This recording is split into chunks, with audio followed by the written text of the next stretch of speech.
lideramos el camino de la opinión pública y buscamos que la cultura del debate alcance consensos y soluciones a los problemas de nuestro país.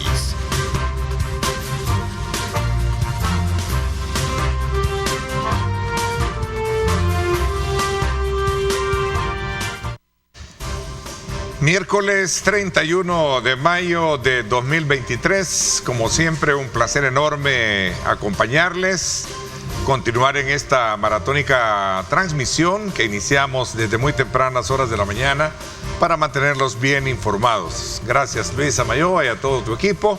Vamos de inmediatamente a retomar esta hora y media para presentarles a ustedes los análisis pertinentes de temas importantes en el quehacer de la actividad política, económica y social de nuestro país. Estamos desde luego a las puertas de celebrarse o conmemorarse 4 años de gestión del gobierno del presidente Nayib Bukele, y el tema de la seguridad es un tema fundamental dentro de la, digamos, gestión y logros que se han tenido a partir de la implementación del Plan Control Territorial y otras herramientas legales como el régimen de excepción que ha permitido, sin duda alguna, poder lograr la captura y controlar gran parte de la criminalidad en nuestro país provocada por grupos terroristas, además de otros componentes importantes que tienen que ver con el quehacer de las leyes y, por supuesto, también con la construcción de nuevas cárceles. Hoy, una evaluación de seguridad a 4 años del gobierno del presidente. Vamos a hablar también de aspectos elementales y coyunturales con nuestros invitados. Quiero darle la más cordial bienvenida a Misael Rivas, criminólogo y conocedor en la materia. Gracias por acompañarnos. Bienvenido. Muchas gracias a todos los televidentes y gracias por la invitación, Ernesto.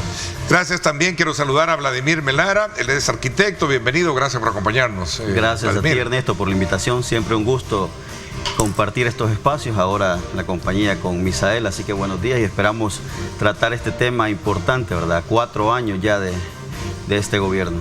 Bueno, y sobre todo también Vladimir, él es muy conocedor en materia de temas de país y especialmente también de el que este día hemos colocado como parte del centro del análisis y la discusión, que le invitamos a usted a que participe, que nos dé también insumos pertinentes. Recuerde, ahí están disponibles nuestros canales de comunicación para que usted pueda hacerlo. A ver, ¿cuál es en todo caso la valoración que tienen ustedes sobre estos 4 años de gobierno y especialmente en materia de seguridad? Voy a entrar un poco de la generalidad para que vayamos poco a poco centrándonos en la puntualidad del mismo, ¿no? Veamos.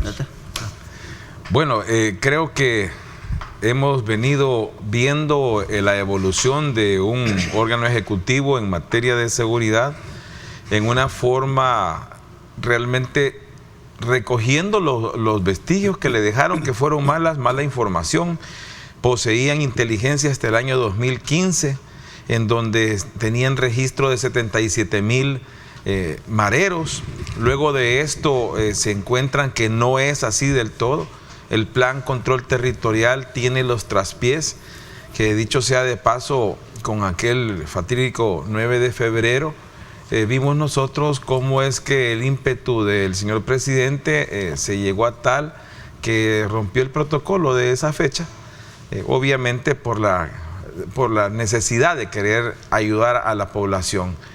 Con esa poca inteligencia y que no se puede capturar técnicamente como se debe, haciendo infiltraciones de lo que son los policías dentro de las maras, se empieza a trabajar y es hasta el año pasado, en marzo, después de esos 48 horas donde mataron más o menos 87, 89 personas que están registradas, en donde nosotros tenemos de que la policía y la Fuerza Armada sí logran entrar a los lugares con la suspensión de garantías constitucionales, y ahí empiezan a recoger y se dan cuenta de la realidad que tenemos nosotros frente a lo que era el cáncer, como se ha llamado, de las maras. ¿Y cuál era esa realidad, a diferencia de lo que se tenía anteriormente? Más de 100,000. Okay. Más de 100,000. Que el número no era concordante. No era concordante. Sí sabían ellos, por ejemplo, todo el cuadro, porque te he mostrado y le hemos mostrado acá lo que es el mapa del 2015, con el 85% de la población básicamente secuestrada, y nosotros vemos ahí cómo este plan lo recibe me imagino que tiene que haber andado por el 95%, porque no se van hacia la zona norte, ya que es donde ellos ocupan para poder pasarse a Guatemala, a Honduras y tener también sus refugios. Y ese es como lo que se llama técnicamente la zona de confort, no la zona de seguridad, ya que las zonas de seguridad, voy a poner una que todos conocíamos, que era la Tutunichapa, en donde ellos eran supuestamente intocables. Aquí empecemos a ver una realidad en la cual teníamos ya dos tipos de mareros, que era el que se enfrentaba directamente con todas las señas, con cada una de sus tatuajes teniendo un significado. Por cierto, el que tienen frente a la cabeza, el que se ponen en la cabeza, en la cara, sí, ese se llama orgullo. Que bajo la lengua, así es, creo, partes íntimas también. Así es, ¿no? También aquí en sí, el reverso del labio, eso se llama orgullo. Oh, perdón, en esa y se les permite solamente tatuarse la cara al que tiene cierta cantidad de años y que ha pasado cierta cantidad de requerimientos, porque viene a ser una persona que tiene cierto mando. Por ejemplo, pueden ser sicarios encargados de otros sicarios, pueden ser corredores, como se llama en la M13, corredores de pequeñas clicas, y los palabreros, que se llama en la 18, pueden ser palabreros de pequeñas zonas. Perdón. Entonces, cuando te das cuenta de eso, empezás a ver cuál es la situación, el manejo de cómo tienen las armas, cómo es que ellos la distribuyen. Es una situación muy organizada que lamentablemente no lo tenía el gobierno. Ok, interesante, porque desde tu especialidad como criminólogo catedrático y que obviamente lees muchísimo la situación del país, nos has dado, digamos, la articulación de de dónde viene, cómo está hoy en día esta situación. Veamos también tu fase introductoria, Vladimir. ¿Qué piensas? Gracias, Ernesto. Mira, yo creo de que, bueno, hay una frase muy curiosa que dicen que dato mata relato, ¿verdad? Y el tema de seguridad, los salvadoreños hemos tenido muchos relatos, sobre todo de parte de este gobierno. Hemos tenido, yo creo que hay una palabra que simplifica mucho. Yo no sé si llamarle política pública a lo que está haciendo este gobierno con el tema de seguridad, pero la mentira ha sido predominante casi que en todos los aspectos. Y voy a empezar justamente el 1 de junio de 2019, cuando el presidente Nayib Bukele toma posesión. Para los que recordamos, la tabla esta de homicidios, la que teníamos nosotros, creo que rondaba, en ese entonces creo que el promedio era entre 8 y 10 homicidios diarios. Puede ser que varíe un poco. Pero resulta por los 12, 13, creo. Pero fíjate que justamente a ver, estamos hablando de marzo, abril, mayo, la tasa era de entre 8 y 10 homicidios. Pero fíjate que ocurre un fenómeno muy curioso. Justamente en la toma de posesión, justamente el día de la toma de posesión, los homicidios bajan a 2, 3 homicidios. Para los que deberían de ser expertos en tema de seguridad, que yo creo que en el país, yo creo que la experiencia debería decir mucho, es decir, de la gente que ha estado trabajando en esa área, debe de entender, y yo creo que también cualquiera que no sea distraído en este tipo de información debe de entender que es imposible, si tú tienes una política de seguridad realmente apegada a la Constitución, a los marcos jurídicos, es imposible este cambio drástico en los números de homicidios. Ahora, la pregunta es ¿por qué sucedió ese cambio drástico a la baja? Ahí hay información detallada de algunos periódicos, ahí hay información incluso de antiguos fiscales que el día de ahora, fiscales del día que fungían como fiscales en la Fiscalía General de la República, están siendo perseguidos y han sido exiliados de este país. Es decir, están fuera de este país por la persecución que se le hizo a partir del golpe de Estado, del golpe que se le dio también a la Fiscalía con el nombramiento del nuevo fiscal. ¿Qué quiero decir con esto? Que al parecer no nos han contado toda la realidad de las políticas que han estado implementando para seguridad. Decías tú, relato mata... dato mata relato. Sí, porque cuando tú empiezas a ver al detalle, tú empiezas a desmenuzar este tema, hay demasiadas inconsistencias. Y te voy a dar otro ejemplo. Aquí el amigo Misael mencionó la fecha del 9 de febrero de 2021, cuando el presidente Nayib Bukele intentó dar un golpe de Estado a la Asamblea Legislativa. esa incursión e interrupción que hizo, ese creo que fue día sábado, si no recuerdo mal. La excusa era que necesitaba, creo, $1.000 millones para implementar y darle más fuerza al famoso Plan Control Territorial. A ver, pero veníamos de 1 año, de 2 años ya en ese entonces, de que nos venían contando que la seguridad ya en ese entonces ya era de otro mundo. Es decir, ya gozábamos de otro tipo de sociedad. Pero la excusa de ese golpe de Estado fue la no aprobación de esos recursos económicos. Y yo pregunto, hasta el día de ahora, ya con la asamblea que tienen, que es una asamblea avasallante, que tienen mayoría absoluta, ¿por qué no han aprobado esos fondos que fueron la excusa que utilizaron para el intento de golpe de Estado? Ese es otro. Ahora, número 2, ¿qué pasó el febrero también? Creo que fue febrero o marzo, no recuerdo muy bien, del año pasado, aquel fin de semana que también lo ha mencionado Misael, en donde se registraron cerca de 90 muertes de salvadoreños, donde supuestamente teníamos una esfera de seguridad, creo que histórica, decían ellos, en donde estos hechos ya no se repetían. También hay información de periódicos digitales en donde se han encargado de contarle otra verdad al pueblo salvadoreño de qué es lo que estaba sucediendo. Ahora, a raíz de eso implementan el famoso instrumento como el régimen de excepción, que hoy tenemos la 14ª aprobación que se ha hecho en la historia, es decir, la Constitución, cuando nosotros revisamos realmente, digamos, la estructura de este régimen, la primera falta que han hecho es la Constitución. La Constitución es clara y permite una sola ocasión para renovar, digamos, este régimen. Ya no es un régimen de excepción, hoy hemos visto que ya es una política, entre comillas, permanente, en la que están... Aquí quiero hacer un paréntesis y yo quiero que no se me malinterprete. Yo, en el caso del régimen de excepción, hablo por los inocentes, por las personas, por los hombres y mujeres jóvenes, incluso menores de edad, que han sufrido y que son víctimas de la implementación de esta falacia de política de seguridad. ¿Por qué lo digo? Solo lo digo por esto, porque está registrado en muchos informes, en muchos estudios, incluso en opinión interna, en opinión externa, sobre las flagrantes golpes que se le ha dado a los derechos humanos de los salvadoreños inocentes. En honor al tiempo para que les corresponde a cada quien. A ver, vamos a ver, en el caso tu valoración, Misael.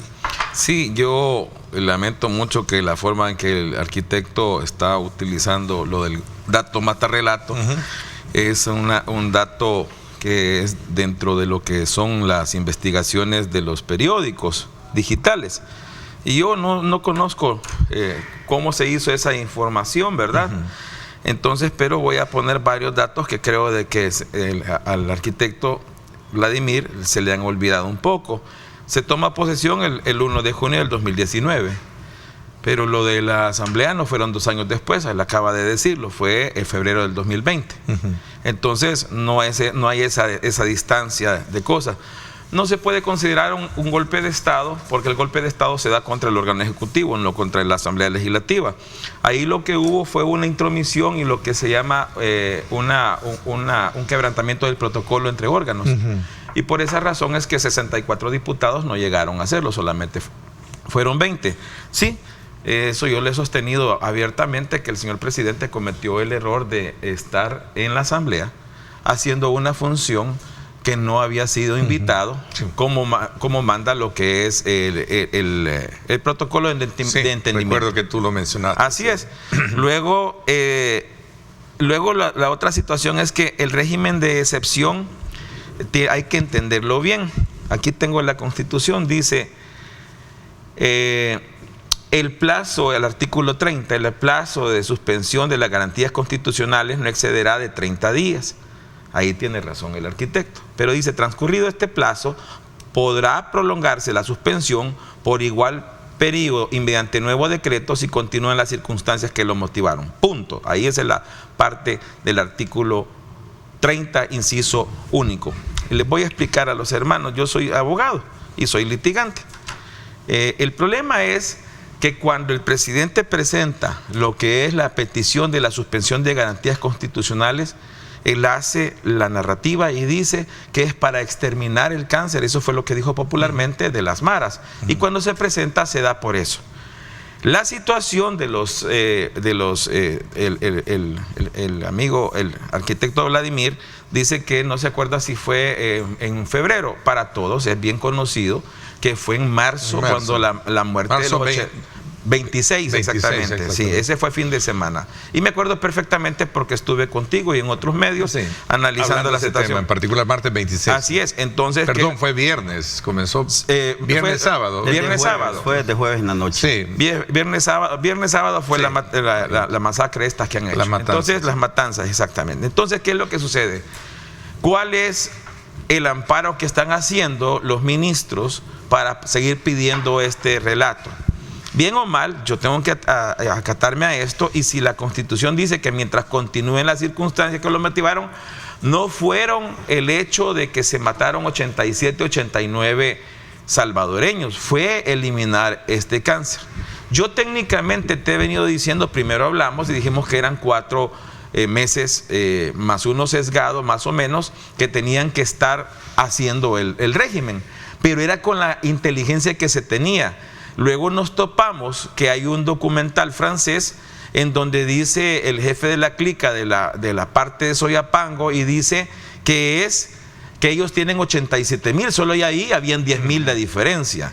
Entonces, haciendo la simple matemática, cuando alguien está confesando que tiene una cantidad, son 20 o el 30% arriba. Yo no vengo aquí a defender, yo no trabajo con el gobierno ni nada de eso. Lo que yo vengo a dar es mi evaluación, y yo creo todavía que esto no debería de pasar de noviembre, aún con este problema que se acaba de dar. De mantenerse el régimen aún cuando hay una ofensiva a raíz de lo que se está teniendo. Han habido ciertos muertos hoy en día, homicidios, perdón. Sí, así es. Lo que pasa es que esto es de esperarse. Si las personas están reorganizándose, ¿verdad? Por ejemplo, hemos visto lo que son un TikTok que andaba, que ya capturaron a 3 de los muchachos. Que fue lo que planteaste ese lunes en el programa de radio. Así es, exactamente, en donde hay ahora la nueva forma que los jefes de las clicas menores, que serían como las células de ellos, son jóvenes de 16 años. Ahí andaba, ya capturaron a 3, con órdenes de vestirse normal, mantenerse sin tatuarse, etcétera, etcétera. Y modificaron por aquello de volver a ser atractivo el ingresar, a no matar a una persona, sino que la golpiza que se hacía en el siglo pasado, en el 95, que se empezó todo esto. Entonces, bajo esa circunstancia, no debe de pasar de noviembre, desde mi óptica técnica, por varias razones. La primera, porque el plan que es la continuidad para esta situación constitucional debería de estar siendo implementado ahorita ya en pequeñas zonas, en donde tendrían que estarle cercando la zona de seguridad, la zona de confort y lo que son las redes, los corredores seguros de ellos, así como de abaratar las redes. Ahora ya tienen inteligencia que se han metido. Lo que sucede es que la inteligencia debe de ser analizada y luego perfilada para cada una de las entidades. En esa situación entiendo yo que deberían de estar trabajando. No sé si ellos tienen los perfiladores adecuados, y eso. Solo cierro esto. Esta situación también, ¿por qué no debe de pasar? Porque hay un factor muy necesario de analizar. Hay policías y soldados cansados, porque esta situación cansa, es estresante. Segundo, debe de estarse implementando lo que es el acercamiento con la presencia policial, que es lo disuasivo, y ahí es donde se recoge de la población lo que se siente. 14 meses de haberse implementado el plan, y se presenta un momento coyuntural bastante preocupante para la población, y se declara una ofensiva para contrarrestar lo que hoy en día se tiene, ¿no? Sí, mira, yo valoro alguna contribución de aspectos técnicos que ha dado sobre el tema de seguridad, pero en lo sustancial no veo mucho. ¿En qué sentido? El régimen de excepción, y él mencionó una palabra que me parece importante, la narrativa. Él cuando dijo que la narrativa que el presidente ha construido. Porque si nosotros nos basamos en narrativas, todos somos testigos, bueno, yo creo que víctimas del poder mediático, de la propaganda vulgar que este gobierno ejecuta día con día, por no decir hora con hora, en la que nos han dicho que este país ya goza de la seguridad de una envidia, con una envidia mundial. Es decir, nosotros ya somos ejemplo mundial, y que en tan corto plazo, nosotros ya gozamos de una esfera social muy tranquila, de paz. Es más, se dedican a invertir demasiado presupuesto del bolsillo del señor Misael, del bolsillo tuyo, Ernesto, de mi bolsillo, en traer digamos, a figuras para mí de espectáculo, que lo que tratan de decir a la gente es que aquí en este país ahora se vive un nuevo mundo.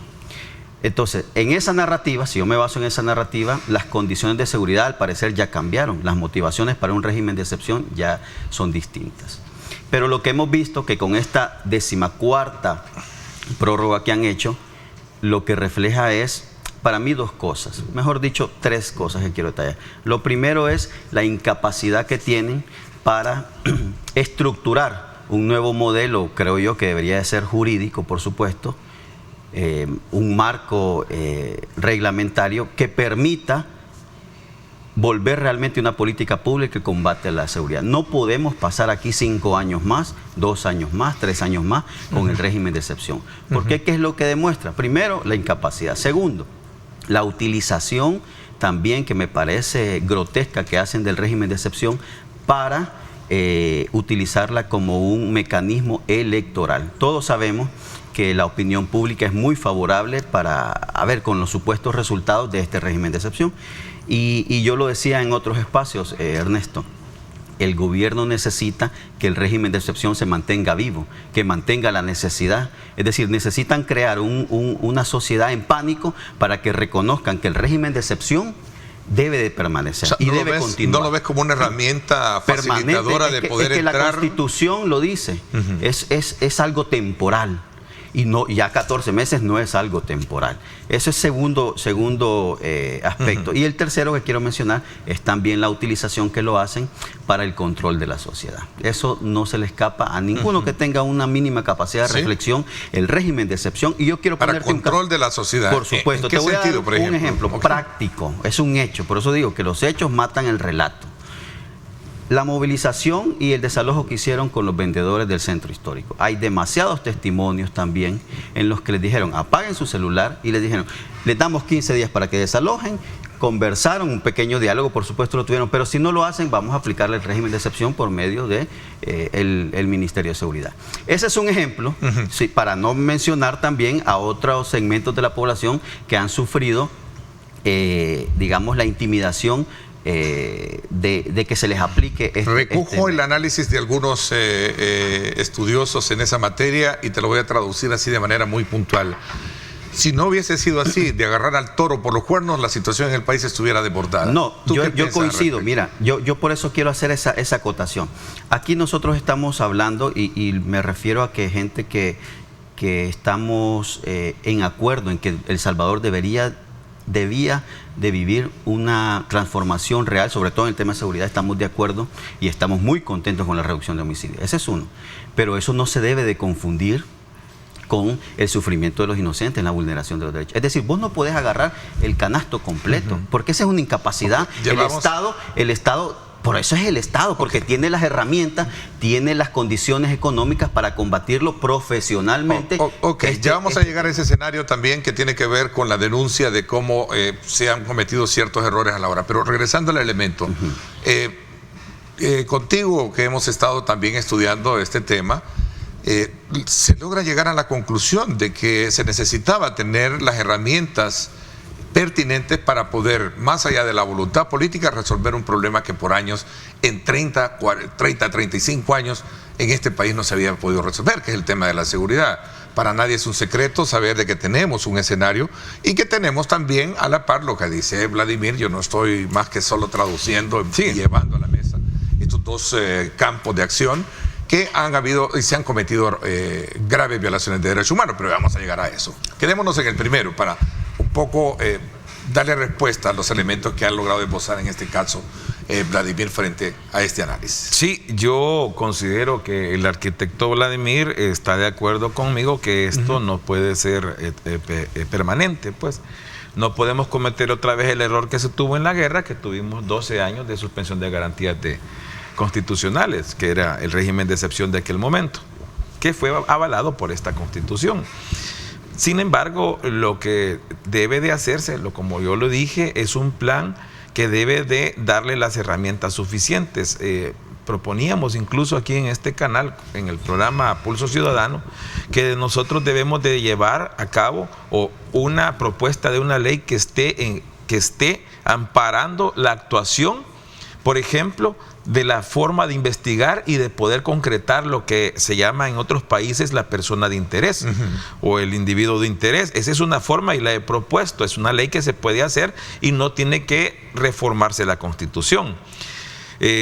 Definitivamente la forma de llevar a la sociedad en pánico, utilizando la frase que dice el arquitecto Vladimir, es que se le mantenga bajo la información de un Estado hacia la población de lo mal que estamos. Sin embargo, ahí voy a usar la misma frase que dice de que dato mata relato, es que en nuestra sociedad todavía hay gente que dice bien claro y denuncia en programas radiales o donde los dejan opinar, en donde están operando las maras encubiertas. Sí.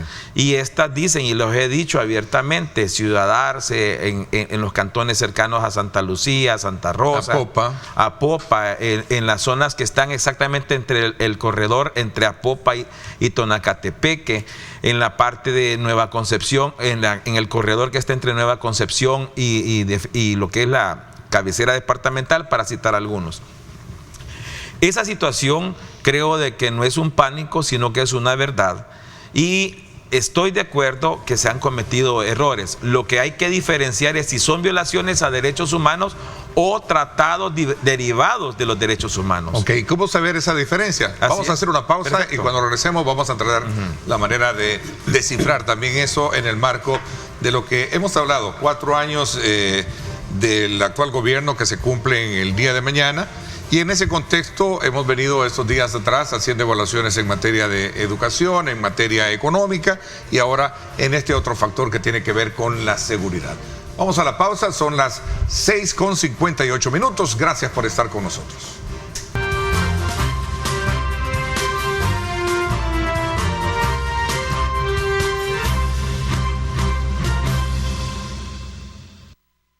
Bueno, gracias nuevamente por estar con nosotros. Bueno, tú decías de que hay otro elemento ahí que subyace sin duda alguna para saber cuáles son los factores que en algún momento han extralimitado ese objetivo mismo, que no se puede invisibilizar a la hora de tomar una evaluación de saber de dónde venimos y a dónde estamos ahora en materia de seguridad. Sí. Para nadie también es difícil saber y comentar que hay zonas que son 100% seguras, como también todavía algunas que dejan dudas, cuando tú hablabas precisamente de lo que hemos abordado en otros escenarios, y en las que puedes ver que hay denuncias de la población que dicen aquí hay remanentes todavía de esto. Así es. Y eso debemos de entender algo. Lo que hablábamos hace un momento de qué es lo que va a diferenciar si violan o no los derechos humanos. Son los derechos humanos puros, son 30 artículos que es cuando uno los analiza uno por uno, solo hay uno que posiblemente sea el que se viola. Pero no es ahí donde está la violación, sino que es lo derivado de los derechos humanos, que son los convenios, por ejemplo, el de Roma, Tokio, Belén do Pará, San José, para mencionarte algunos, que son los que tienen violaciones y son derivados de los derechos humanos. Ahí está la diferencia. Entonces, uno no puede ser tan directo y decir, esto se viola porque viene otro y le dice, mire, eso no se viola, se lo prueba, si no sabe de dónde viene. Sí, y te voy a poner donde hay una violación y que debe de ser tomada en cuenta, porque eso no estamos señalando el aceite en la comida. No, es, por ejemplo, la inasistencia del abogado al defendido en el proceso. Si tienen defensor dentro del proceso judicial, si se habla con ellos dentro del proceso, le permiten cuando están a distancia por teléfono, vía internet, comunicarse, uno lo ve, uno recibe, etcétera. Pero los convenios dicen que deben de tener este tipo de asistencia en su lugar de detención, porque es donde uno más ampliamente puede estarlo. Ya habían comenzado con restricciones de que uno entraba y le decían, tiene 10 minutos.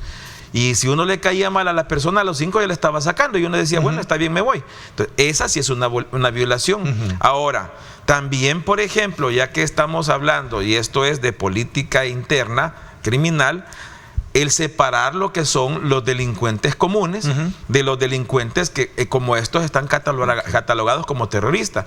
Utilizando en El Salvador, por cierto, tengo que decirlo, que la ley de terrorismo que se utiliza en El Salvador fue promulgada por el presidente Tony Saca en el año 2006. Esta solo ha recibido reformas, que son las que están utilizando. Por lo tanto, esta situación debe de llegar a normalizarse, porque, por ejemplo, ¿qué tiene que ver que un delincuente común, el que estafó, esté sufriendo lo mismo que el otro delincuente que ha matado 3, 4 personas? ¿Y eso estará pasando hoy en día o hay una separación? Eso hay no podemos. Aplican los 60, ¿cuántos días son? ¿Los 15 días? ¿Cuántos? Sí, los 3 15, meses. Son 15 días. 15 días. Sí, 15 días para la primera indagación, ¿no? Sí, pero es que ahí hay que hacer una situación muy interesante.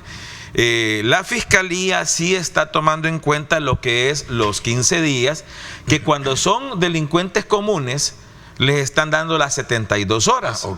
Pero para los terroristas dan los 15. Sí. Entonces ahí estoy, porque a mí me ha tocado verlo con delincuentes comunes que a las 72 horas las pasan, la policía los está pasando a las 72 horas, no así los delincuentes tratados como terroristas. Esta situación debe ser muy bien discutida, porque eso debe traspolarse hacia lo que es Dirección General de Centros Penales. ¿En qué sentido? Que le den el tratamiento, por lo menos empezar por ahí, que el delincuente común reciba la visita de los abogados, por ejemplo. Mira, yo quiero verter otro digamos, un aspecto que para mí es importante. Hay una sentencia que dijo por ahí el director de la policía, que también redunda en el tema que estamos tocando ahorita, y es que le dijo a los policías: ustedes son los jueces de la calle.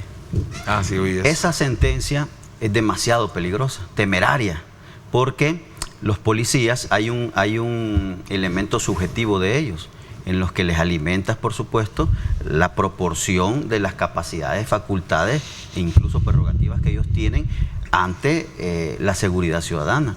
No podés hacer ese tipo de sentencias, sobre todo viniendo de un director de la policía, porque vas a promover que se vulneren aún más esta garantía. Y fíjate que la Corte Interamericana de Derechos Humanos hizo también una reflexión al respecto. Hay garantías que son susceptibles realmente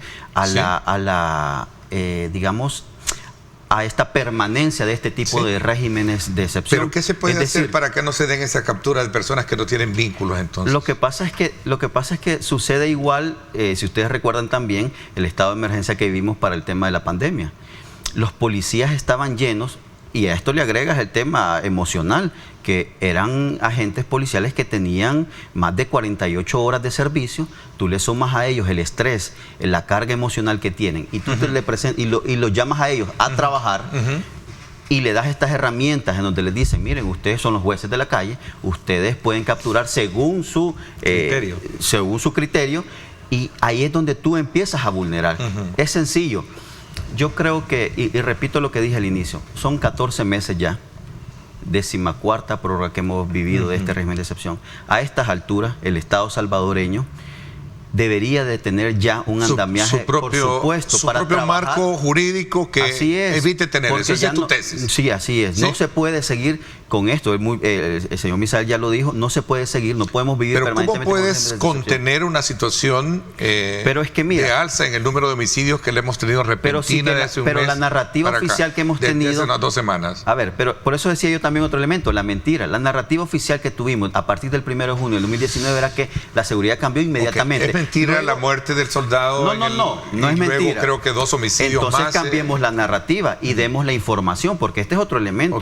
La información oficial, pero real, ¿a dónde está? ¿A dónde se consigue? No se consigue en ningún sitio en este momento. Estoy trasladando los elementos que están en juicio por supuesto, y del conocimiento de noticias. Yo entiendo. No, yo entiendo. Tú pones el tema, yo reacciono. Sí, claro, por supuesto. Pero lo que te digo yo es que la información ha sido reservada casi que en lo absoluto en todos los temas.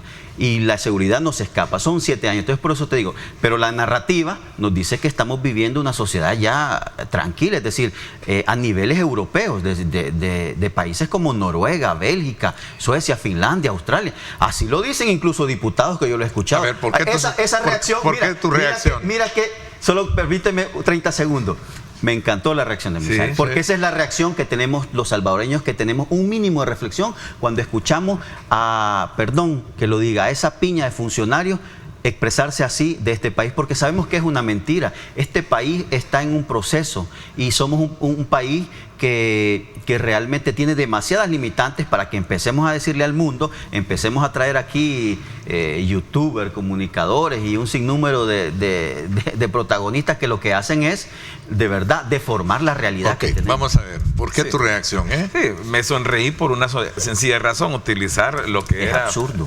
Finlandia, es que Noruega, es absurdo. Eso nosotros no vamos a estar en menos de 15 años poniéndonos a trabajar como todos al mismo lado, que vamos a dejar todo a cero de inseguridad. Podríamos llegar a tener el inicio de ser un Finlandia de Centroamérica. Ahorita no lo somos. Nosotros tenemos una buena reacción de seguridad en las áreas más importantes y falta todavía la zona rural, falta todavía las zonas de una densidad poblacional mucho menor. Ahí, o sea, por los remanentes siempre van a estar. Es que no se puede eliminar, no se va a eliminar jamás a las maras. Eso es de entrada. Tenemos que lo ves así de manera tan tácitamente. Es que lo que pasa es que un fenómeno, y esto todos los criminólogos, colegas míos, lo hemos discutido en Guatemala, no se puede eliminar porque siempre queda un remanente en la mente de la gente. Por ejemplo, el niño que cumple 12 años este año, que su papá está detenido y que su aspiración era ser como el papá, lo que fuese, ese niño, ¿quién es? ¿Dónde lo vamos a trabajar? ¿Cómo lo vamos a traer? No pretendo dejar un mensaje apologista aquí. No. Es decir, pero hay una situación real, ¿no? Sí. Que es la que ahora apunta con una nueva ofensiva para buscar todavía parte del problema que ha quedado. Esto es como un cáncer, ¿no? Sí. Que tienes que quitar toda esa parte. Exactamente. Pero hay una raíz, ¿verdad? Sí, hay una célula. Esa está todavía en muchos niños. Estamos hablando de cientos ¿qué hacer de niños. Ahí? Exactamente. Ahí es donde viene el reto del próximo gobierno que llegue a partir del otro año. Ya el 1 de junio del otro año, el próximo gobierno tiene que estar trabajar en esa raíz que tanto se ha discutido. Esto de la seguridad, quiero decirle de que sí, es un error, como dijo juez en la calle. Ellos son personas que valoran, que están cansados. A mí me tocó, solo quiero robar esto. Cuando iniciamos la PNC, que me dio de patriota, siendo ya abogado, docente de criminología y todo, y me metí, una de las cosas que me salí, porque uno debe saber si trae o no trae, ahí te suspendían licencias. Yo me acuerdo que una vez suspendieron una licencia y se les había olvidado que le habían suspendido, y nosotros 2 meses y medio sin salir a la casa, ¿ya? Y sí, el estrés es horrible, y cada uno de los oficiales tiene que ver cómo lo va batallando. Y quiero cerrar mi oportunidad de habla en este sentido. En el siglo XIX se nos enseñaba a los abogados en que más valían 99 delincuentes en la calle que un inocente preso. Yo he venido a decir contigo y en otros lados que eso fue para aquel entonces delincuente común, pero no estos que teníamos nosotros acá. Ellos merecen un estudio criminológico para ver cuál fue el fallo de la sociedad y del órgano ejecutivo con ellos para que hayan llegado a tal punto. ¿Por qué? Si no hacemos ese estudio, vamos a ser tendenciosos a que esta historia en 30 años comience de diferente manera a repetirse. Y eso es lo que va a ayudar a que este país realmente progrese y logremos un día alcanzar lo que es Europa. Ahorita somos seguros, la gente viene, como hacía, por ejemplo, te lo voy a poner en 1997, Yucatán, cuando a mí se me da la oportunidad de fundar lo que era la policía turística con Corsatur y Alberto Bayo, y nosotros vamos a ver Yucatán. Yucatán tenía una seguridad extrema en todo lo que eran las zonas turísticas, pero ellos, los policías, te decían, no vaya de allá porque allá no damos cobertura. A eso no debemos de llegar. Nosotros debemos de hacer la proyección, como dice el arquitecto, de un plan que sea ya inmediato, que yo lo pongo de noviembre, y te voy a decir por qué noviembre. En 6 meses que hacen falta para noviembre, se hacen cualquier cantidad de ensayos y errores y se corrige lo que es el plan que se debería de tener. Como por ejemplo, esto de cómo se va a controlar, cómo le vamos a dar la oportunidad al que se está buscando, por ejemplo, a los que no conocemos, que son los mandos medios que tienen la estructura administrativa de las maras, porque tienen estructura administrativa desde cuando ellos tenían, por ejemplo, las rutas de buses que eran de ellos. Entonces, tenemos los 6 meses suficientes para hacer ese error. Interesante punto. Vamos a ver. Bueno, han tenido 14 meses y no lo han hecho. Yo creo que darle más tiempo es seguir intentando vulnerar y tener, digamos, utilizar, como dije en un inicio, siempre utilizar este régimen como un método para tener control a la sociedad. Pero yo quiero aquí solamente para cerrar... Esa dimensión de verlo así, ¿no crees que es como falta dimensionar bien que el problema ha sido arraigado de años, histórico, ¿no? Mira, y no lo vas a resolver, como se dijo en Roma, ¿verdad? Que lo que pasa es que es sencillo. Esto se trata de política, es política. Entonces, el régimen de excepción, más allá de ser un instrumento jurídico, por supuesto, y de dar los resultados que ha dado, porque eso lo tenemos que reconocer, pero lo que nosotros siempre vamos a decir es que es tiempo, bueno, fue tiempo, ya 14 meses es demasiado, fue tiempo para que estructuraran ese andamiaje jurídico, para que le dieran un tratamiento ya permanente a este flagelo. Pero quiero introducir estos 2 ingredientes. Yo no sé si el tiempo lo da, pero solamente para, ojalá que haya otra oportunidad. Lo mencionó ya un poco el amigo Misael, y es que el tema de la prevención y la inserción, que son las 2 condicionantes que van a incidir en si vamos a vivir aquí en una eternidad con estos grupos delincuenciales o no. Es decir, esas 2 políticas de prevención y de inserción a la sociedad de estos que han cometido un delito, y hablo en general, no las encontramos en este gobierno. Es decir, está desaparecido, está totalmente desaparecido. Bueno, nos dijeron que iban a haber más escuelas y que íbamos a cerrar cárceles, y yo no entiendo cómo esa sentencia pudo haber existido cuando, si en realidad tenían dimensión del problema de seguridad que tenían. Eso lo que demuestra nuevamente es que la mentira ha sido otra vez un recurso a diario de este gobierno. No podemos salir de este problema si no nos dedicamos a la prevención. Es decir, y él lo dijo muy bien, ¿qué va a pasar con esas familias en donde el núcleo o el sostén económico era este delincuente, este marero? ¿Y qué va a pasar con sus hijos, con el papá, con el primo, con la mamá? ¿Cuál es el tratamiento que el Estado salvadoreño va a darles a ellos? Yo una vez en un espacio lo dije, el gobierno debe de ver de qué manera va a suplir las necesidades de esa gente, de ese círculo. Pero me lo malinterpretan creyendo de que yo estaba abogando porque se le diera sustento económico y dinero al círculo, al núcleo familiar. No, porque en realidad este es un problema, y si tú lo desatiendes, vas a ver que este hijo se va a querer vengar de la policía. La mamá le va a tener un odio a la policía. La mamá va a querer de alguna u otra manera encontrar el mismo origen económico o financiero que tenían para seguir subsistiendo. En conclusión, lo que plantean y coinciden ambos es que después de resolver un problema, poder establecer ya los parámetros legales para mantener un control, un protocolo. Creo que lo decías tú, y luego apostarle a que ese, digamos, remanente de cáncer que podría haber sea tratado ya con una visión diferente a lo que se tiene hoy. Es que mira, esa es la conclusión. Sí, y algo, a ver, hagamos un ejercicio práctico, mental rápido. Sí. Un delincuente que hoy, marero, homicida, que tiene 21 años y que está ahora en este SECOT, ¿qué se hizo hace 21 años por ese niño? Recién nacido. ¿Qué se hizo por ese recién nacido?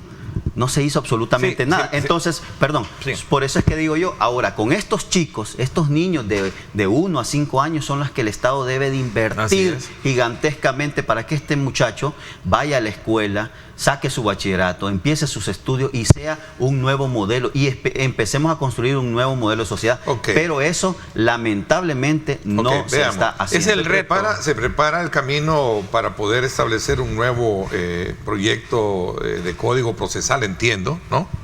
Al menos eso es lo que tengo acá en un dato, donde el ministro, según anunció que preparan junto a la Fiscalía el camino procesal necesario para todos los capturados durante el régimen de excepción sean enviados al centro de confinamiento de terrorismo y donde nunca vuelvan a salir de ese lugar. Al menos ese es... Bueno, es que yo creo que ahí hay un gran error. el hecho de decir una sentencia tan grave, de esa manera que nunca salga, es lo que a veces se malpresenta lo que es buena idea. Este Código Procesal Penal que se va a adecuar a esta ley que yo estuviese proponiendo, que debería de ir ahí, debería de presentarse de diferente manera, porque lo que sucede es que lo que se está aplicando en nuestro país es un cumplimiento de pena continua, no en conjunto. ¿Y cuál es la diferencia? En conjunto yo sumo 40 más 60 y da 100. Entonces lo condeno a 100 años. Eso no se permite en el país porque la cantidad de años máxima que se puede estar detenido son 60 años por la muerte de un oficial de policía, de un agente de policía, de un soldado o de un oficial de la milicia. Entonces, quiere decir que estaríamos sobrepasando la situación. Entonces, por eso se utiliza la pena continua, que es lo que vemos. Cumple algo, sale y ahí lo están esperando para presentarlo que cumpla la siguiente pena. Ese es un cumplimiento de pena continua. Esa es una salida, es técnica, tristemente, pero es técnica y está ahí. Y el otro elemento es que existe, según la versión o las noticias hoy en día, es que también se están tratando los remanentes todavía de altos mandos de estos grupos delincuenciales, están operando en el extranjero. Sí, ¿no? Como por ejemplo el Diablito de Hollywood, por ejemplo, el Diablito de Hollywood. Ahí hay dos corredores principales y en el DF tienen el centro de operaciones para lo que es la distribución de cocaína, en menudeo, y los corredores que ellos protegían, todos lo saben, los que son familiares de personas que se han ido por el lado norte de México, de la costa atlántica, que la bestia cuando pasa, está controlada por ellos. Solo quiero decirte esto que se me había ido. Mira, ahorita nosotros tenemos esos niños que dice él. Estos de 21 años, sí, que dice el arquitecto Vladimir, perdón, disculpe. No, los de 21 años son los que yo te he dicho que son los que cumplen 22, me fui todavía uno más. En este siglo cumplieron 22, esos son no de reinserción, si llegaran a salir son de readaptación, porque su adaptación a su familia era la mara, y ellos tienen que readaptarse a una sociedad que no conocen, porque para ellos éramos malos. Ahora, el trabajo que sí se puede hacer de una reinserción es con ese niño de 1 a 5, todavía hasta 7 años, porque yo no soy psicólogo, sino que el insumo me lo dan los psiquiatras y los psicólogos, pero se sabe que los niños hasta los 7 años le estamos formando el carácter primario, el más importante, y las mamás les han enseñado otras cosas. Por lo tanto, hay fotografías, por ejemplo, en el libro del fenómeno de las maras del doctor Reyes Calderón, a él le permitieron fotografiar a un niño jugando con el arma del papá. Entonces, ¿qué quiere decir? Que la realidad de ese niño y lo que para él es correcto es eso. Entonces, eso es lo que tenemos y es el reto para el próximo gobierno que llegue a la República. En conclusión de lo que hemos hablado este día, ¿no? Sí. En un resumen. Así es. El régimen de excepción para mí debe de estar hasta noviembre. Colaborar la población, debemos de hacer presencia para inteligencia, no solo la represión, y tenemos que trabajar en esos niños que sí son rescatables. Ok, Vladimir. Mira, yo quizás en conclusión... Lastimosamente el tiempo... Sí, pero lastimosamente, sí, pero quizás no me quiero quedar sin decir de que lastimosamente el régimen de excepción, como lo dijo también ahí alguna figura pública católica, ha sido realmente un infierno para los inocentes. Y ese tema no debe de quedar en el olvido. Yo creo que a veces por la hazaña esta de venganza, la necesidad de aparentar ser duro de este gobierno, se ha llevado de encuentro a cientos de familias que les ha trastornado la vida completa, y es por ellos de que realmente se debe hacer hincapié en las reformas que debe sufrir inmediatamente esta aplicación del régimen de excepción. Ok, bueno, el tiempo se nos fue.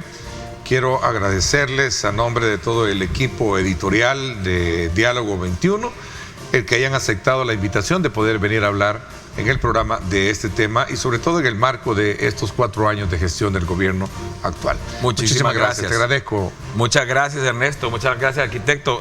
Me he sentido muy cómodo platicando con el arquitecto porque ha sido una persona muy educada para plantear sus ideas y le agradezco. Y solo no quiero perder el momento de decir que el día 3 de junio comenzamos con el proyecto El Vuelo del Toro Goz, que son 10 niños becados por hermanos del Éxodo en Estados Unidos y el mundo, que les vamos a dar inglés desde lo más básico y vamos a permanecer con esa beca. Qué bueno. Qué bueno, felicidades. Gracias. Entonces, te agradezco mucho. Gracias a ti, Ernesto, por la invitación. Gracias nuevamente. Nuevamente un placer compartir espacio. Vamos a la pausa y nos vamos a regresar con la segunda parte del programa para conocer los alcances de la modernización, la actualización y un trabajo a 4 años de la actual gestión también que ha tenido una de las principales instituciones de beneficencia en el país, como es el caso de la Lotería Nacional. Una evaluación de gestión con su presidente Javier Milián en cuestión de minutos. Nos vamos a la pausa y regresamos con más.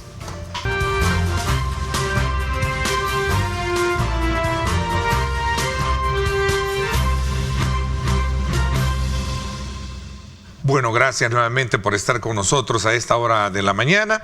Quiero darle la más cordial bienvenida al presidente de la Lotería Nacional de Beneficencia, al licenciado Javier Milián, que nos acompaña esta mañana para hablar precisamente de un balance de gestión y otros aspectos elementales que tiene que ver con esta institución que juega un rol muy importante a la hora de beneficiar precisamente con sus resultados de presupuesto a muchas instituciones y sobre todo también de ser un factor elemental dentro de la estructura económica que se mueve hoy en día en nuestro medio.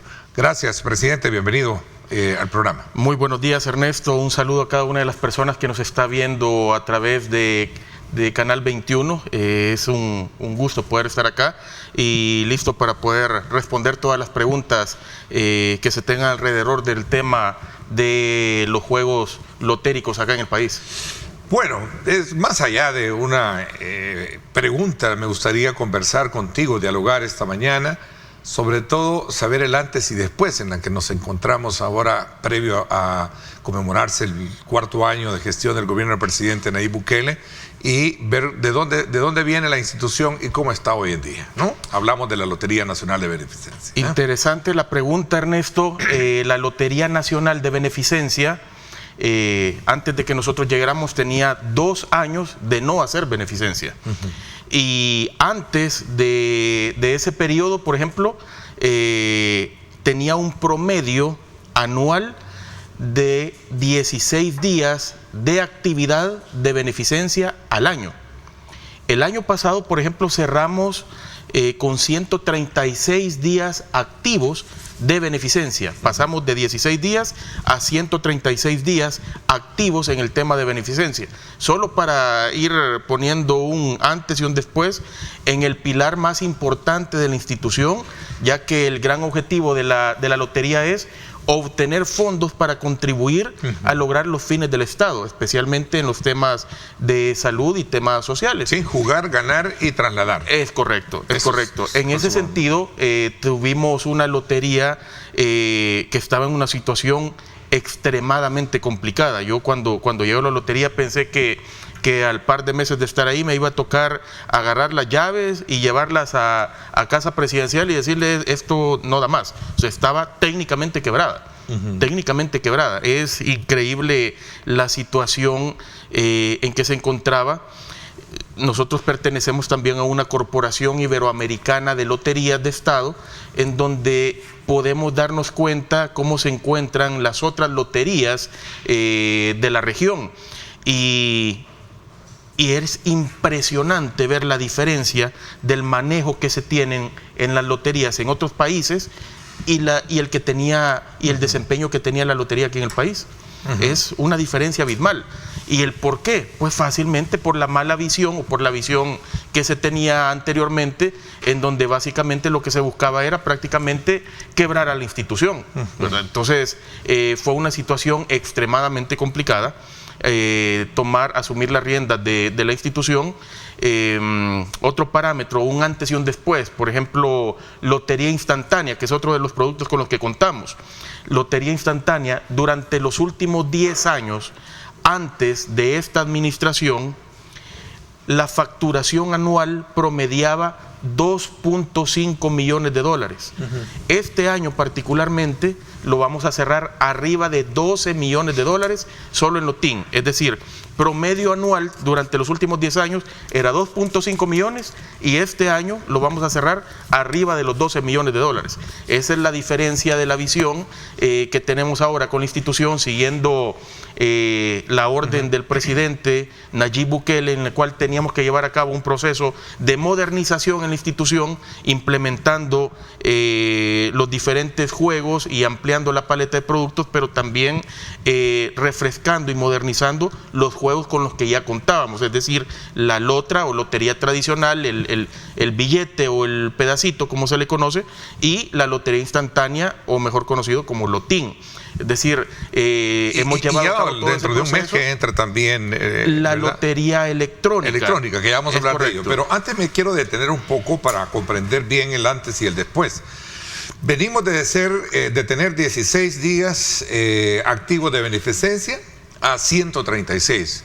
Correcto. Sí, una fórmula interesante para saber cómo se logra esos objetivos. Claro, durante todo este proceso, temas importantes era aumentar presupuesto para beneficencia, porque nos urgía en su momento transmitirle a la población que el hecho de jugar significaba ayudar también a otra persona. Entonces, y en ese sentido es que hemos podido llevar a cabo con el incremento de la facturación, hemos podido invertir también montos mayores en el tema de beneficencia particularmente. Entonces estamos hablando de un programa educativo de estimulación en la población para que vean, aquí hay una oportunidad para que usted juegue y gane. Sin duda alguna, y eso es lo que transmitimos a través de la campaña de publicidad que tenemos actualmente, en la cual se muestra, se llama la lotería la que más vidas cambia, porque en la medida la gente juega, puede o es parte de la historia de cambiar la vida de otros salvadoreños. Es en esa vía en que nosotros pretendemos seguir avanzando, seguir creciendo, diciéndole a la gente, diviértase, participe, gane, pero también de esta manera está ayudando a otros salvadoreños, ¿verdad? Es parte del proceso que estamos viviendo hoy por hoy en la Lotería Nacional de Beneficencia. Y hay una apuesta importante, sobre todo cuando se trata de ver que se le lleva la ganancia a mucha gente que lo necesita, ¿no? Veo también dentro de sus formuladas, la formulación de sus campañas de comunicación, cómo se logra ayudar a muchas personas con el resultado de todo eso. Sin duda alguna, uno de los temas importantes es que ahora la beneficencia empieza en casa, es decir, por primera vez en la historia de los 152 años de la Lotería Nacional de Beneficencia, los primeros que se ven beneficiados son los agentes billeteros. Ellos ahora forman parte del programa de beneficencia, cosa que nunca había ocurrido en la historia de la lotería. Vamos a irnos a una pausa. ¿Cuál es el beneficio o qué beneficios se obtienen de estar afiliado precisamente a otras loterías de Estado, ¿no? Y sobre todo también de ese portafolio de juegos, la lotería, la normal, la lotín, la instantánea, y luego que viene la lotería electrónica, ¿verdad? Vamos a hablar de eso cuando regresemos. Hacer la pausa, vamos a esta hora 7:33. Gracias por estar con nosotros.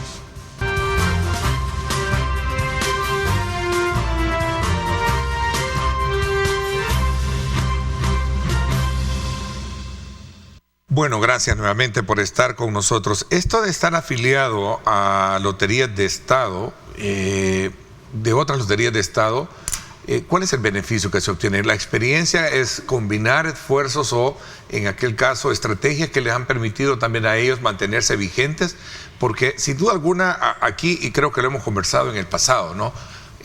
Podrán venir la tecnología, podrá venir ese nuevo orden de aspectos electrónicos, pero hay una población que está también, digamos, como educada a que lo que le gusta es comprar el billete, ¿no? Claro, correcto. A ver, ¿cómo se hace esta combinación? A ver, el tema de Cibelae, que es la Corporación Iberoamericana de Loterías, es una corporación que cuenta con la participación de las diferentes loterías de Estado, tanto de Latinoamérica como de Iberoamérica en realidad. ¿Cuál es el gran objetivo? Es poder participar y transmitir las diferentes experiencias que tenemos desde las diferentes loterías para ir aprendiendo. Es un ejemplo, por ejemplo, la fotografía que tenemos acá. Ahí estamos reunidos con la presidenta de la Junta de Protección Social es la Lotería Nacional de Costa Rica. y a la derecha está un dirigente de Coljuegos de Colombia, y estuvimos en un intercambio ahí de experiencias, y de hecho llegamos a un arreglo con la presidenta de la Lotería de Costa Rica, en donde nosotros vamos a comenzar a darles un tipo de asesoría, como por la experiencia que hemos tenido acá en El Salvador, ya que en El Salvador tenemos el récord que desde que inicia nuestra administración, en año y medio, logramos llevar a cabo la implementación de las apuestas deportivas y los juegos de casino en línea. O sea, es desde que inicia una administración, nos tardamos 18 meses de implementarla. No hay ningún otro país de toda Latinoamérica que haya llevado a cabo ese proceso de manera tan eficiente. Aparte que... ¿Qué factores han influido en eso? Pues uno, formar parte de Cibelae, es decir, porque pues yo no tenía experiencia en el tema, respaldo, entonces, no tenía experiencia en el tema de loterías. Yo era consultor y tenía mis negocios, pero no tenía experiencia en el tema de loterías. Es a través de Cibelae que recibo el conocimiento y la experiencia, y luego a nosotros nos toca hacer la parte política acá en el país para que esto suceda. Sin duda alguna, sin tener esa experiencia de Cibelae, ese apoyo de Cibelae, hubiese sido más complicado llevar a cabo todo ese proceso. Ese trabajo que he estado mencionando, que se llevó a cabo desde que llegamos a la lotería, tener el récord en toda Latinoamérica de que en 18 meses implementamos las apuestas deportivas y los juegos de casino en línea. En 2 años logramos también una nueva ley orgánica de la lotería que nos convierte no solo en operador, sino que también en regulador de juegos. Nos permite estar nos permite estar en el ojo de todas las loterías de la región, y se nos reconoce ese trabajo, esa visión y ese trabajo eficiente que se llevó a cabo, y por primera vez en la historia de la corporación de Cibelae, El Salvador gana la presidencia de esta corporación. ¿Tú tienes la presidencia ahora? Actualmente tenemos la presidencia de la corporación Iberoamericana de Loterías y Apuestas del Estado. Es correcto. Es así como nos permite tener un mayor conocimiento. Estamos, por ejemplo, el caso que te comenté hace un momento, en donde vamos a apoyar a la lotería, a la Junta de Protección Social de Costa Rica, asesorándolos con el proceso de modernización, ya que normalmente la gente dice Costa Rica está mucho más avanzado que El Salvador. Pues en el caso particular de loterías, nosotros estamos más avanzados que el mismo Costa Rica, tanto en el tema de leyes, de regulaciones, como en la implementación de nuevos juegos como son las apuestas deportivas y los juegos de casino en línea. La primera impresión, y más allá de lo que realmente hemos estado hablando, y uno se siente muy bien encontrarse en la calle a un vendedor de lotería, ¿no? Claro. Realmente, yo me siento, contento y aprecio muchísimo, porque digo yo, este hombre se anda ganando, digamos, el pan de cada día vendiendo lotería. ¿Cómo ha sabido surtir el efecto per se de la seguridad, que ha sido una de las grandes apuestas que ha tenido el gobierno hoy en día, para poder de alguna manera ver resultados positivos con toda tranquilidad y garantía de que ellos pueden desarrollar su actividad en la calle? Tenemos más de 1000 agentes billeteros a nivel nacional, y ellos en su mayoría, alrededor del 52%, anda rondando los 60 años para arriba. Es gente ya grande la que anda comercializando nuestros productos. En ese sentido, uno de los aspectos importantes, tal como tú lo planteaste, es el tema de la seguridad. Sí. El manejo que el presidente Nayib Bukele le ha dado al tema no es ajeno a la lotería también, y eso nos ha permitido penetrar más el territorio, llegar a lugares donde antes no podíamos llegar, y eso nos permite acercar el producto al consumidor final, y esto por consecuencia natural nos permite incrementar la facturación. Es un hecho por inercia que está sucediendo actualmente con el tema de la lotería también, así como en la mayoría de empresas y comercios y de sectores, sí. y de sectores que se han visto beneficiados. Correcto, totalmente. Dentro de la visión que tenemos de la lotería con estos agentes billeteros, que son más de 1,000 a nivel nacional, y que el 52% anda arriba de los 60 años de edad, como te mencionaba al principio, nosotros estamos llevando a cabo el programa de beneficencia apoyando también al agente billetero, cosa que nunca había sucedido en la historia de la lotería. Ahora ya ellos pueden contar con brigadas médicas todos los meses, se les están entregando paquetes alimentarios, a aquellos de 60 años para arriba, se les está entregando paquetes alimentarios periódicamente durante todo el año.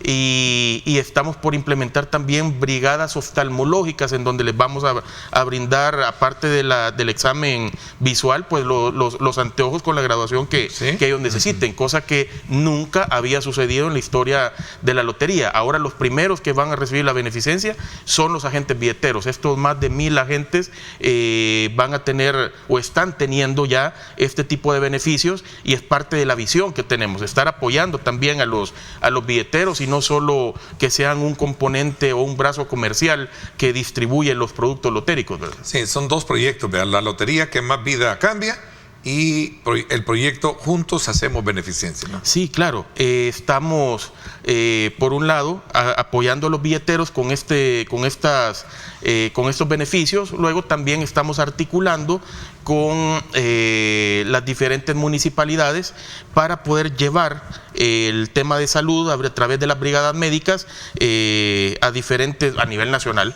Estamos llevando a cabo las brigadas médicas, estamos más o menos promediando unas 10 brigadas médicas al mes, aparte de todas las otras actividades de beneficencia que se llevan a cabo, tales como la entrega de paquetes alimentarios, o en algunas comunidades uniformes deportivos para jóvenes con el tema de prevención de violencia, o sillas de ruedas. Los mismos billeteros han sido también beneficiados cuando alguno necesita, también tiene su silla de ruedas, y diferentes necesidades en donde nos presentan las solicitudes, nosotros tratamos de cubrirla, y de esa manera estamos llegando a más personas para que sean beneficiadas.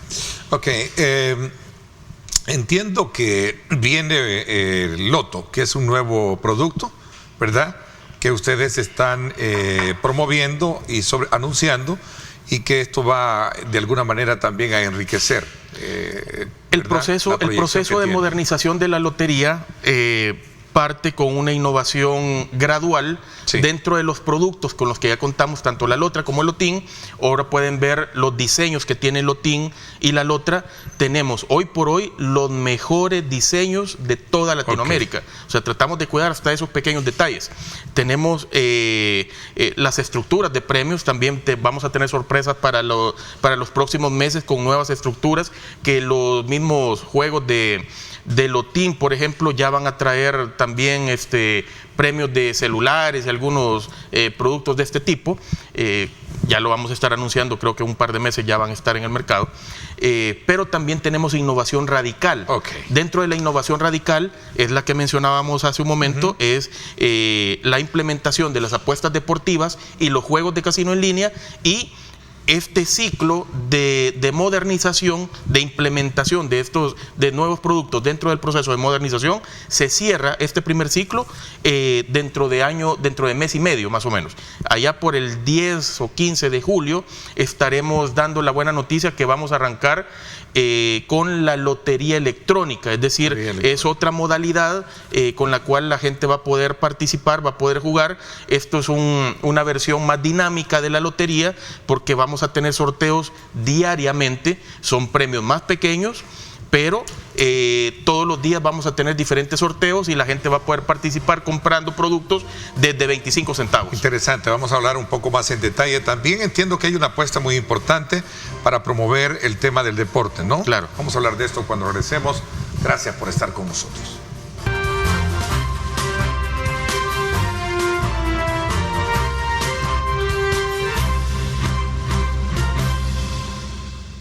Bien, gracias nuevamente por estar con nosotros. A ver, aprovechando los minutos que nos quedan, para terminar de afinar la lotería electrónica, ¿no? Se trata de utilizar una herramienta que hoy en día está muy a la mano de cualquiera para poder llegar fácilmente y entrar en esta nueva dinámica de juego, ¿no? Claro, sin duda alguna, la lotería tradicional o el pedacito o el billete que conocemos tradicionalmente, nosotros lo que podemos, el consumidor puede pedir, por ejemplo, terminación. Quiero terminación en 7, en 5, en 4 o el número de preferencia que tenga la gente. A diferencia de la lotería electrónica, en donde la gente puede pedir un número específico, por ejemplo, el 1230. Puede pedir ese número específico, no solo terminación, sino el número exacto, preciso que la gente quiere, va a poder pedirlo a través de unas terminales parecidos a un post de tarjeta de crédito.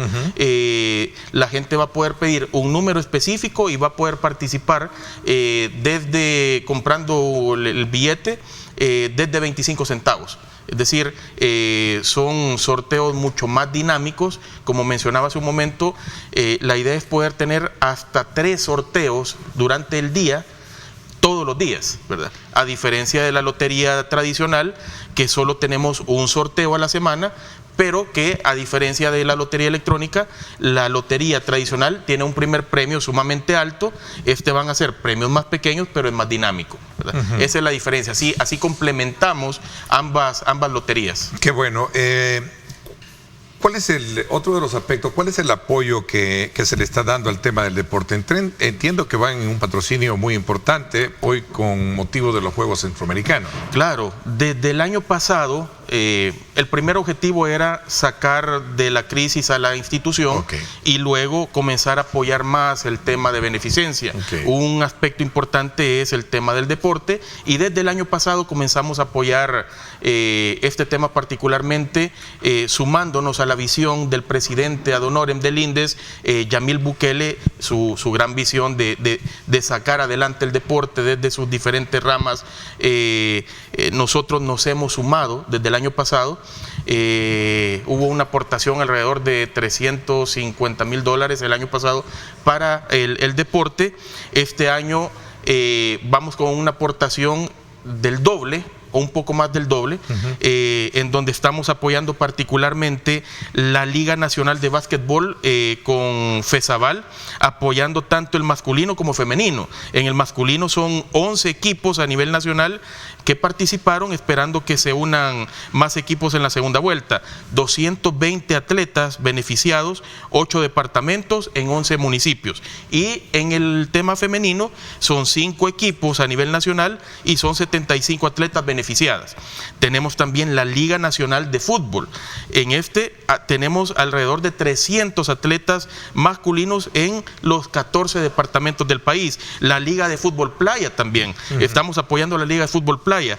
Tenemos alrededor de 270 atletas masculinos y 180 atletas femeninas, beneficiando 8 departamentos del país. Ese es directamente en el componente de el INDES, la articulación que tenemos directamente con el INDES. Ahora bien, mencionabas también el tema de los Juegos Centroamericanos y del Caribe. El día de ayer hicimos el anuncio oficial en el que nos sentimos muy contentos, muy motivados, nos sentimos muy emocionados, sería la palabra precisa, en donde anunciamos que nos convertimos en patrocinadores oficiales de los Juegos Centroamericanos y del Caribe San Salvador 2023, en el cual se está haciendo una aportación económica para apoyar el desarrollo de los Juegos, pero también en paralelo vamos a llevar a cabo diferentes actividades previas al desarrollo de los Juegos. ¿Cuáles? Bueno, durante todo el mes de junio, los sorteos que se llevan a cabo los miércoles de alegría, todas las dedicatorias de sorteos durante el mes de junio van a ser dedicatorias para los Juegos Centroamericanos y del Caribe San Salvador 2023. Aparte de eso, vamos a llevar a cabo diferentes actividades en diferentes centros comerciales, y vamos a cerrar esta fase previa a los Juegos con broche de oro. Y es que anunciamos el día de ayer que vamos a traer a Cristóbal Soria, sí, que es presentador del programa Chiringuito, que es un programa muy famoso en el cual se habla sobre la Liga Española. Así que previo a los Juegos Centroamericanos y del Caribe, vamos a tener estos eventos con Cristóbal Soria del Chiringuito, que vamos a dar los detalles más adelante a través de las redes sociales de la lotería, @loteria.sb. Qué bueno, qué bueno. Ya para ir cerrando un poco el ciclo de la conversación de esta mañana y que nos ha permitido conocer el antes y después que tiene la Lotería Nacional de Beneficencia, ¿cuáles digamos, las proyecciones? ¿Cuáles son también aquellos aspectos que pueden definir un trabajo de cara al próximo quinquenio, ¿no? Durante este quinquenio, básicamente lo que hemos llevado a cabo es un proceso en el cual detuvimos la caída libre que tenía la institución, que estaba a punto de quebrar. Por cierto, tengo ahí unas estadísticas de venta, ¿no? Que me gustaría, Claro. no sé si las tenemos para poderlas colocar o poner en perspectiva, producción. Sí. Lo primero fue detener esa caída libre que tenía en cuanto a su facturación y luego llevar a cabo ese proceso de modernización para comenzar a incrementar la facturación, tanto en los productos tradicionales como con la implementación de los nuevos juegos. Aquí, por ejemplo, Ahí tiene... podemos verla, gracias, producción. Este es un ejemplo de las ventas de Lotín, un comparativo del año 2021 versus el año 2022. Las barras rosadas muestran las ventas que tuvimos en 2022 versus 2021 y prácticamente pueden ver que cerramos el año en diciembre de 2022 prácticamente duplicando la facturación que se tuvo ese mes de diciembre con respecto a 2021. Y lo interesante es que durante este año la tendencia ha sido mantener ese nivel de facturación de diciembre que se muestra ahí. Es la tendencia que tenemos actualmente, es decir, estamos facturando mensualmente arriba de $1 millón solo con el producto de Lotín. Por eso es que te mencionaba que vamos a cerrar el año arriba de los $12 millones solo con este producto, cuando antes, hace 5 o 10 años, o el promedio de ventas anuales era de $2.5 millones. Y ahora vamos a cerrar arriba de los $12 millones. Bueno, acá está el comparativo 2022-2023, en el cual pueden ver el crecimiento que hemos tenido. Las proyecciones que se tienen, ¿no? No, estas son las ventas reales. Estas son ventas reales. De enero, febrero y marzo. Por eso no tenemos las otras barras rosadas, porque estas son las ventas reales que hemos tenido hasta durante marzo. este año, correcto, durante este año.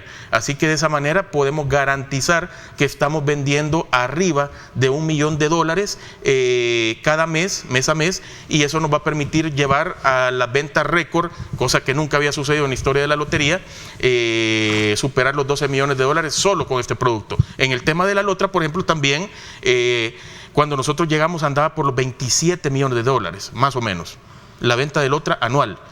Y el año pasado lo cerramos alrededor de los $36 millones. Sí. Es decir, tuvimos también un crecimiento interesante con la lotra. Aquí podemos ver gráficas de 2021 versus 2022, en donde podemos ver la sumatoria de todas las barras a nivel anual. Ya sumándolo para la sumatoria anual, tenemos 2021 26.9 millones y facturación 2022 27.9 millones. Sí, correcto. Casi los 28 millones. Correcto, es correcto. Aparte tenemos los ingresos de las apuestas deportivas y los juegos de casino en línea, y a partir de julio que también tendremos los ingresos de la lotería electrónica. Bueno, y todos los miércoles son miércoles de alegría, porque se juega la lotería. Hoy, ¿verdad? Hoy se juega la lotería. Ahora tenemos sorteo. El sorteo siempre es en horas de la tarde, ¿no? Sí, claro. ¿Sí? Estamos allá por la 1:30, 1 de la tarde. La gente puede comenzar a sintonizar las diferentes redes sociales donde se encuentra la lotería y pueden ver en vivo los sorteos de la lotería. Ahí estamos siempre pendientes a ver si le pegamos al gordo. Claro, claro. Así es la cosa. Son las 7:57. Gracias por haberme acompañado en el programa. Gracias, Ernesto, siempre a la orden. Haber estado, desde luego, muy conocedor de toda esta, digamos, bitácora de trabajo que se ha venido haciendo, y que no dudamos, pues ahora tenemos una Lotería Nacional de Beneficencia que cumple no solo ese rol importante de beneficencia para muchas familias, para muchas organizaciones, sino que también del beneficio directo que tienen muchos vendedores que también penden en su mayoría también económicamente de este producto. Ahora la Lotería Nacional de Beneficencia sí hace beneficencia. Sí hace beneficencia. Gracias, Javier, por habernos. No, gracias a ti, Ernesto, y un saludo a las personas que nos están viendo a través de tu canal. Así es, en efecto, por mi parte, esto es todo por hoy. Pásenla bien y como siempre recuerden lo más importante, amar a Dios sobre todas las cosas. Lideramos el camino de la opinión pública y buscamos que la cultura del debate alcance consensos y soluciones a los problemas de nuestro país.